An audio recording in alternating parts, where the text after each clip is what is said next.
My name is David Taylor, and I am the marriage counselor. On this channel, you will get real marriage advice from a real marriage counselor. No fluff, just truth. Now let's get to work. In today's session, I will be discussing a hotly disputed point that is often the point of contention between most men and women, most husbands and wives. I will be settling this hotly disputed topic of happy wife, happy life. But I will be coming at this from a different vantage point. See, I'll be coming at this from the point of a seasoned professional who is an expert in the field of marriage and relationship management. That way, I am not just giving you an opinion, but rather I'm giving you a marriage principle, or further yet, a philosophy on marriage. So, husbands, I really want all of you guys to join me right here at the front of the classroom. And wives, don't worry, I'll come get you, but hang tight in the back for now. I'm going to speak to the husbands for a little while. Now, as is perhaps becoming my custom, this episode will be a little bit more controversial in style as I attempt to settle this disputed topic once and for all. I will then be relying on you, the listeners, and the viewers to take this information and counter all of the ignorance and misinformation that is often associated with this statement. Ironically enough, I have been asked my professional opinion about this statement in a few recent sessions with couples. Now, being asked this question has forced me to have to put into words a philosophy about marriage that I have found to be extremely effective. So I want you guys to pay close attention, okay? Get your notebooks, take some notes. This is going to be important. So why is this information important? Why am I even taking the time to do an episode on such a polarizing topic? Well, first, there are a lot of misconceptions pertaining to how marriage should be viewed and experienced. See, we often marry our spouses looking to obtain something. We're looking to have a certain experience. Often, what we want gets in the way of what we receive, and that impacts what we see.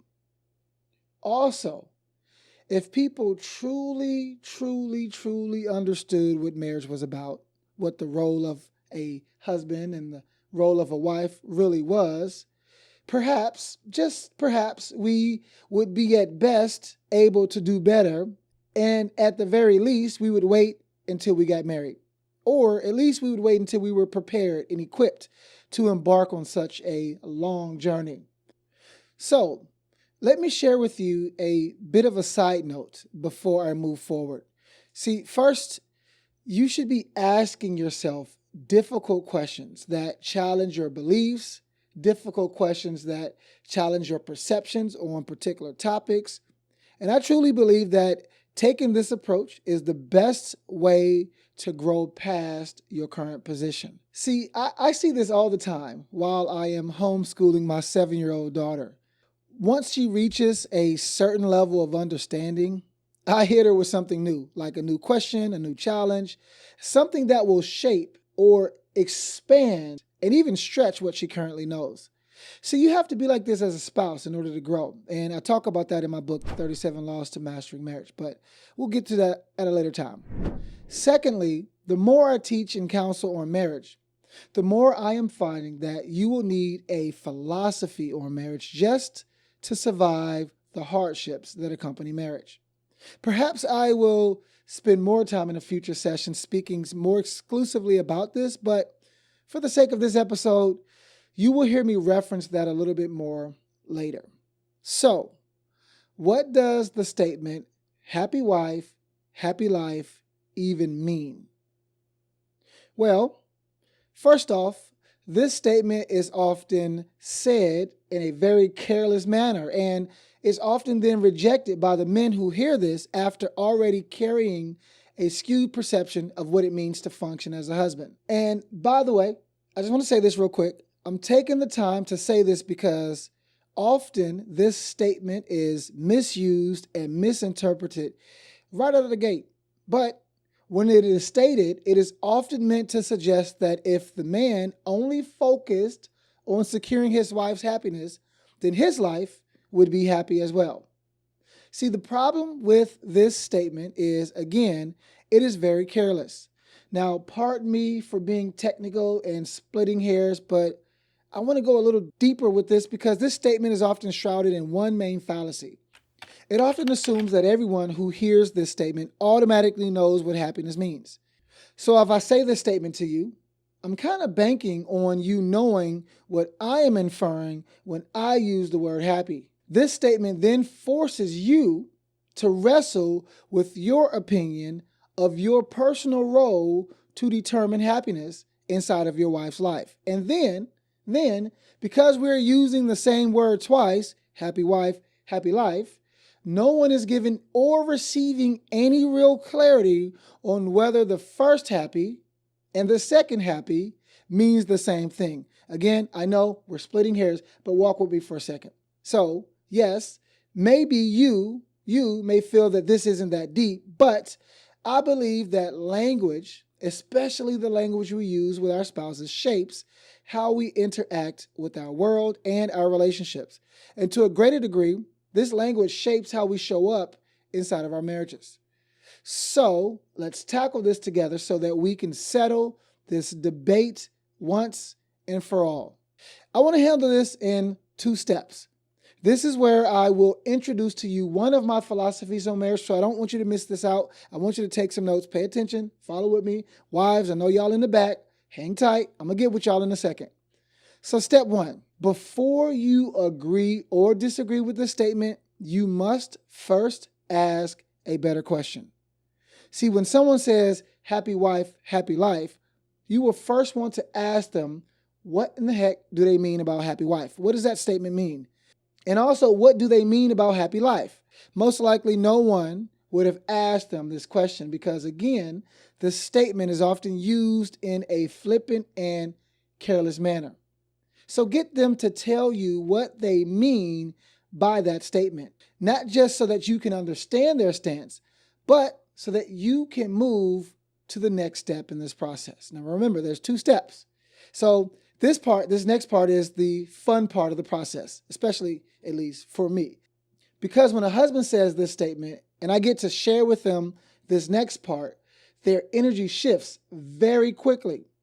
See, recently when asked about this in a session by a husband, here was my approach to using this teaching method as an opportunity to help him see this differently. Husbands and wives, please hear me clearly.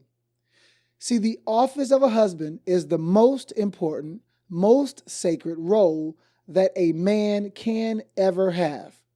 The only other position that is comparable is that of a father. See, as the husband, I am the protector, provider, a father figure, a king of my domain. Now, taken out of context, those words that I just offer to you, they may confuse some. So let me elaborate a little bit. As a protector of my wife, I am ultimately responsible for her physical, emotional, spiritual, and financial safety. Whereas my wife is highly capable of doing many of these things on her own, she nominated me, to oversee these things for her. Therefore, I am responsible for how safe she feels inside of our marriage. It is my duty, my obligation to ensure that I am not responsible for her feeling unsafe. Oh, and listen to this. I can't be the authority on what she needs in order to feel safe. Her job is to educate me on those things. And my job is then to execute within the best of my ability. Now, as the provider, I take it upon myself to ensure that what she needs, she has. Again, she is more than capable of doing this for herself, but as her nominated provider, it is up to me, to ensure that this process is overseen correctly. Again, language matters here. It is highly important. I am not exclusively responsible for giving her what she wants. That is more of a collaborative effort. Instead, I learn from her those needs, and then I create an environment inside of the garden of our marriage that is conducive for those needs to be met. Some needs I can meet, other needs are up to her to meet. My job is to make sure that the garden of our marriage can sustain that process. This is key. Language matters. Let's go to the next one. This one I want y'all to pay attention to. As a father figure, I am obligated to nurture my wife in a manner similar to how her father did for her. Hear me clearly, I'm not her dad. I am a father figure to her. This does not mean that I tell her what to do. This does not mean that I am bossing her around. I occupy the essence of a father. I give to my wife those things that her father gave to her. Now, let's break this down a little because I don't want you guys to miss the details of what I'm trying to say to you guys. Think about this. During our wedding day, a powerful transition happened that most people overlook. See, during our wedding day, her dad, her father, walked her down the aisle and handed her hand over to me. This is a symbolic transition, and this signifies that she was now under my jurisdiction, my care, not his. He was entrusting her to me to do for her what he was no longer responsible of doing. She is, in a sense, my responsibility. See, some of you may not like this language, and I get it. See, because you may have been used to abuse or abandonment or irresponsible leadership, neglect, or you may have never seen what a safe marriage looks like. And you know what? To be honest, fellas, my heart breaks for you because I understand that as well. I've worked with many of you guys who have wrestled in this space, and only a fraction of us have really had a healthy version of what marriage was supposed to be. So my language is not about being possessive. My wife is not my property. She is my equal in value, but not in function, by choice. Despite this truth, I have to see her as having the greater value, which is why I would give my life to protect hers. I hope you guys are following me here. This leads me to the last trait that I mentioned. And again, this is very important, so I want you guys to pay attention. I am the king of my domain. Yes, I know. I live here in America where the language of king has a skewed connotation. So let me elaborate. My marriage is my Eden, my Garden of Eden. This is the place where I am supposed to mirror God's nature the most.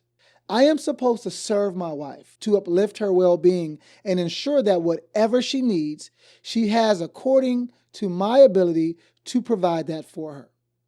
More specifically, my job is to ensure that the garden of our marriage creates the greatest opportunity for her to thrive in all facets of life. But, hear me clearly, this is my only responsibility. I can only operate in a manner that contributes to the creating of the most optimal conditions for her growth, her flourishing, and her overall well-being. However, what she does with that opportunity and with that environment is completely up to her and thus outside of the range of my responsibilities. So in theory, and this is important, I create an environment to make it easy for her to be happy. It is up to her to manage that environment and manage that opportunity correctly. So husbands, you are responsible for the heavy and often stressful task of ensuring that your garden, your marriage garden, has all that it needs to produce healthy fruit. I want my wife to be happy. I just can't make her happy. But I can make an environment that's conducive for her happiness. And wives, I need y'all to listen. It is up to you guys to grow. It is up to you guys to thrive. And by the way, wives, there will be some of you who won't be happy regardless of the environment that your husband creates. That is on you to do the work to grow. You can't be anxious because of your brokenness and then expect your husband to fix that. That's not his job. That's illegal, and it will create a lot more damage. See, most men dislike the happy wife, happy life statement because they think that it is not fair. And actually, it is very, very fair. Remember, husbands, being a husband is not about equality. Equality means that everyone is treated the same exact way, regardless of differences or specific needs. Instead, hear me clearly, guys. Remember, language is important. Instead, being a husband is about equity. Equity means that everyone is provided the specific resources that they need in order to be successful. I want you to think of it from this angle. Your marriage is an equitable partnership, one where I have more responsibilities in certain areas and one where my wife will have more responsibilities in other areas. I learn from her what she needs from the garden the most that will contribute to her happiness. And then, because I am the head, because she has nominated me to lead, I get to work on creating that environment. It is my job, my obligation, and my privilege. Fellas, I need you to hear that. Some of you guys may miss it. See, healthy husbands understand the weight of that role and are in alignment with fulfilling their obligations. Lastly, your happiness in life should not be relegated to the happiness of your wife, but because we are husbands, there will ultimately be some bleed over. There will be some crossover there. Her happiness will impact your state of being, just like my happiness will impact my wife's state of being. Listen, the wisest man once wrote in one of the many proverbs that it is better to live in the corner of a roof than to share a house with a contentious wife. So whether you like it or not, when you two married each other, you gave the other person permission to impact how you experience your marriage. Please remember this, okay? Listen to these words. You cannot make your wife happy. That is not your job, okay? Hear those words. Wives, he cannot make you happy. That is not his job. You, wife, you're responsible for obtaining your happiness. Husband, fellas, you are responsible for cultivating an environment that makes that process easier. So in conclusion, I already have happiness. However, I am happier when my wife is happy. So perhaps the saying should go, happy wife, happier life. Okay, so I'll rest my case and I want to wrap up here. And it is my hope that this information will help you to shape how you position yourself inside of your marriage. So for your action item, because of course there's always an action item, if you are a husband, I want you to answer this question. What impact am I having on whether or not the garden of my marriage is conducive for my wife's happiness? If I asked her, how would she answer that particular question? And if you are a wife, I want you to answer this question. Am I unintentionally making my husband responsible for something that he can't do?